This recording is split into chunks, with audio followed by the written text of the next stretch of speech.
বৌমাকে শ্লীলতাহানির অভিযোগ, শ্বশুরের বিরুদ্ধে পাল্টা শ্বশুরকে মারধরের অভিযোগ, ছেলে ও তার শ্বশুরবাড়ির লোকজনের বিরুদ্ধে। ক্যানিং ট্যাংরাখালী এলাকার ঘটনা। পুরো ঘটনা তদন্ত শুরু করেছে ক্যানিং থানার পুলিশ। হ্যাঁ, ভিডিও আছে। কে মেরেছে আমাকে?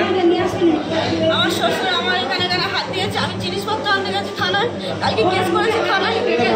জিনিসপত্র আনতে গেছি, ওর শ্বশুর অন্য হাত দিয়েছে। আমার পাশে বাপের বাড়ি চিল্লামিল্লি করেছি, বাবারা সব ছুটে এসছে। তারপরে দুটো ছেলে এসে সবাই মিলে আমাদেরকে মেরেছে। দেখুন কি করেছে সব। আমি যন্ত্রণা করছে, ওর পেটে লাথি মেরেছে। আমার বড় ছেলে ফ্যামিলিরা, তোমার বড় ছেলে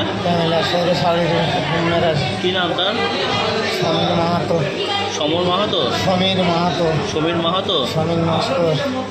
তোমার ছেলের নাম কি যে তোমায় মেরেছে? বিশ্বজিৎ দাস। এরা সবাই মিলে মেরেছে, বাড়ির ভেতরে ঢুকেছে। এরা কি নিয়ে গন্ডগোল? 7-8 জন।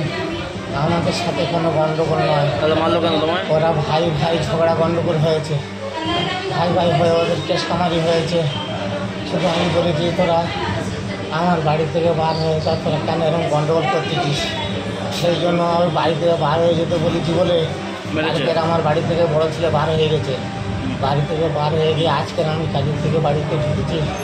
আর শ্বশুর বাড়ির সব ফ্যামিলি নিয়ে আমার বাড়ির ভেতরে গেট ভেঙে ঢুকেই মাছ শুরু করে দিয়েছে। বাড়ি তোমার? আমার বাড়ি সোনা মারা হয়েছে।